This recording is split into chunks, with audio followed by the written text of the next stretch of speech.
వర్షాలు పడతాయని అంటారు. మొన్న వర్షం పడ్డది ఒకటి, వర్షం పడి అన్ని కొట్టకపోతే మళ్ళీ కుప్పలు చేసి ఎండబోసుకున్నాం.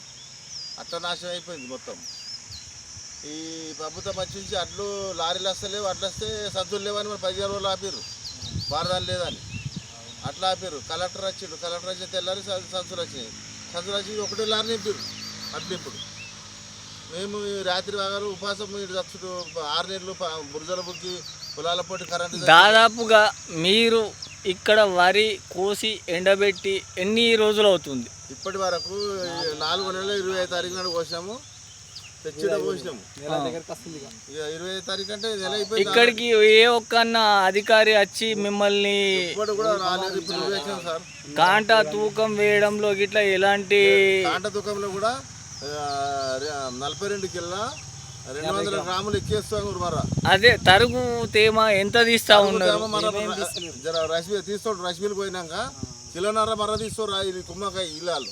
ఇప్పటి వరకు మన ఈడ ఎండబోసిన నుంచి వరిధాన్యం ఎండబోసిన నుంచి ఇప్పటి వరకు ఎన్ని సంచుల ధాన్యం అనేది రైస్ మిల్లుకు పోయినాయి? ఇప్పుడు మా దగ్గర మొత్తం కంటే 50 లారీలు అయితే గడకు 50 లారీలు అయిందన్న 3 లారీలు పోయినాయి. ఇవాళ ఒక లారీ కాంటా పెట్టిర్రు, అవి పోతాయా అవి ఎండిపోయి తరగస్తాయా అర్థమవుతుంది.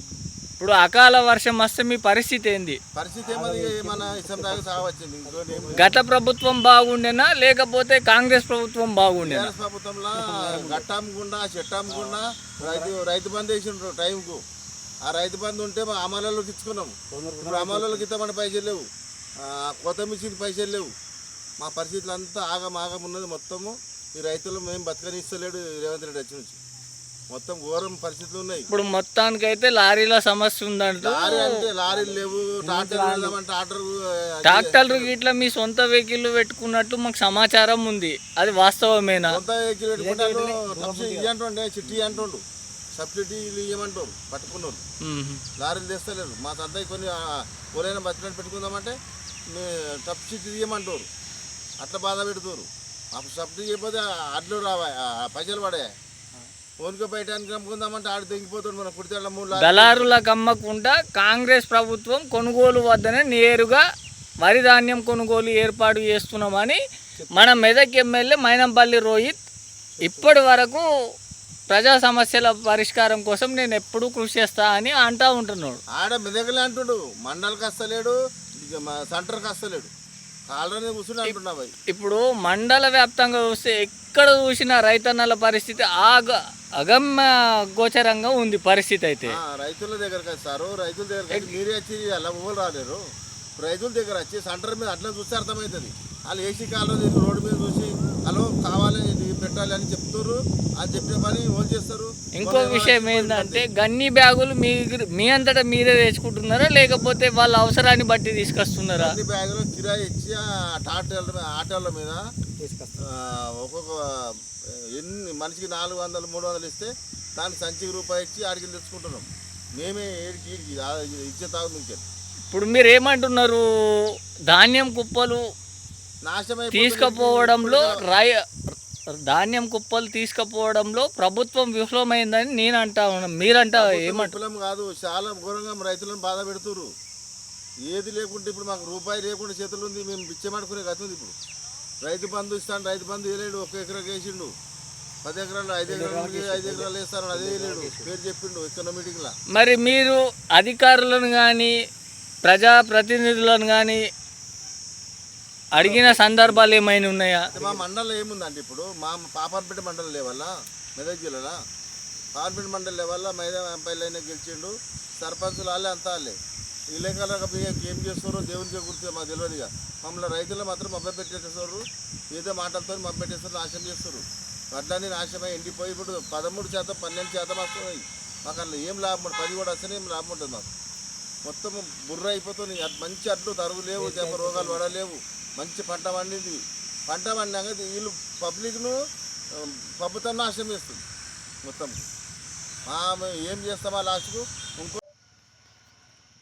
ఇప్పుడు మండలంలో దాదాపుగా వరి ధాన్యం కొనుగోలు కేంద్రాల వద్ద రైతులు తీవ్ర అరిగోస పుచ్చుకుంటున్నారనే ఆరోపణలు అయితే పాపన్నపేట మండలంలో మమేకం ఉన్నాయి.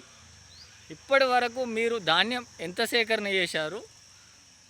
రైతులకు గోనె సంచులు ఇవ్వడంలో గిట్లా విఫలమవుతుందని రైతన్నలు వాపోతూ ఉన్నారు.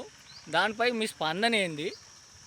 ఒకసారి మండల వ్యాప్తంగా రైస్ మిల్లకు పోయిన ధాన్యం ఎంత, దానికి సంబంధించిన ఒకసారి అంశాలు మీ ద్వారా తెలుసుకుందాం అనుకుంటున్నాం. మేము ఇప్పటివరకు రైస్ మిల్క్ వెళ్ళినాయి 10,483 మన సెంటర్ నుంచి వెళ్ళినాయి. రైతులు 99 మంది వెళ్ళిన వాళ్ళు, మిగతా వాళ్ళు ఉన్నారు, ఇంకా 200 మంది వరకు ఉన్నారు. కాకపోతే రోజుకు ఒక లారీ వస్తున్నది, ఈ రోజు మాత్రం ఇంకా రాలేదు. ఇప్పటి వరకు సీరియల్ కాకుండా ఇష్టారాజ్యంగా సీరియళ్ళు పెడుతున్నారనే ఆరోపణలు అయితే ఉన్నాయి. అది వాస్తవమా అవాస్తవమా? కాదు, సీరియల్ ప్రకారం ఇక్కడ ఉన్న వాళ్ళని రైతులు కూడా అడగండి. అమ్మ నువ్వు వచ్చినావా? సీరియల్ పెడుతున్నాము, సీరియల్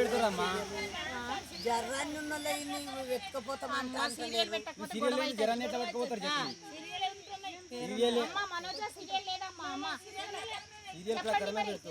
రైతులు అంటా ఉన్నారు లేదు లేదు సీరియల్ ప్రకారమే పోతే గోనె సంచులు కూడా ఎవరికి ఎట్లా ఇవ్వనో అట్లా ఇస్తున్నాం.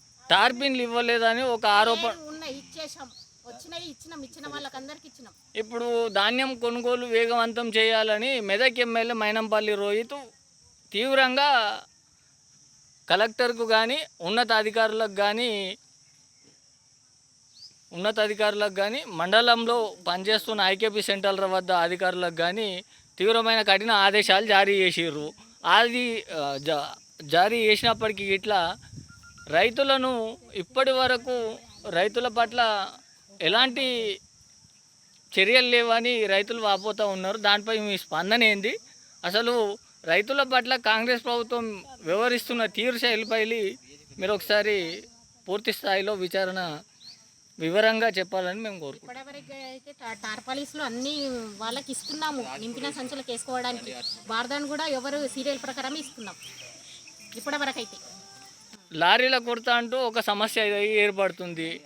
లారీలు రాక రైతన్నలు ఇబ్బంది పడుతున్న సంఘటన పాపనపేటలో ఉంది.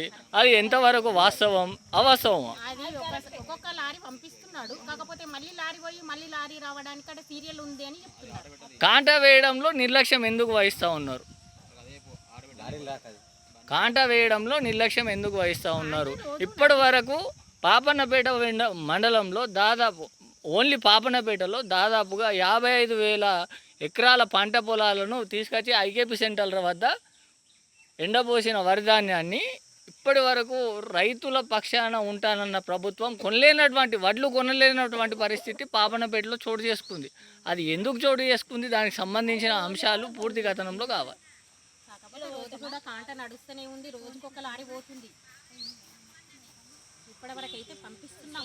ఇంకోటి అమాలీల కొరత అంటూ అమాలీలకు వాటర్ క్యాన్లు రైతులే ఇవ్వాల్సిన పరిస్థితి ఏర్పడిందన్న సంఘటన మా వెలుగులోకి వచ్చింది. వాళ్ళు ఎందుకు ఇస్తారని నేను ఆరోపిస్తూ ఉన్నా. మీరు ఒకసారి దానిపై క్లుప్తంగా చెప్పండి. మేము పెడుతున్నాము, కాకపోతే వాళ్ళు ఎప్పుడో తగ్గబడ్డప్పుడు తీసుకొచ్చుకుంటున్నారు. మేము పెడుతున్నాం, అక్కడ రంజన్ పెట్టాము. ఇక్కడికి మొన్న తీసుకొచ్చాము, ఒకటి క్యాను తీసుకొచ్చి ఫస్ట్ రోజు పెట్టినాము. ఎప్పుడో తగ్గబడ్డాయి వాళ్ళు తీసుకొచ్చుకుంటున్నారు మధ్య మధ్యలో. ఇప్పుడు తరుగు తేమ పేరిట కిలోన్నర 2 కిలోలు తీస్తున్నారా అనే కథనాలు వస్తున్నాయి. రైస్ మిల్క్ వెళ్ళినాక ఇక్కడ కాదు, ఇక్కడ తేమ శాతం కరెక్టే వస్తుంది, వచ్చిన దానికే పెడుతున్నాం మేము. కాకపోతే రైస్ మిల్క్ వెళ్ళిన తర్వాత అక్కడ వాళ్ళు ప్రాబ్లం ఏముందో దాన్ని బట్టి వాళ్ళు చెప్తామని రైతులు పంపించమంటే పంపిస్తున్నాం.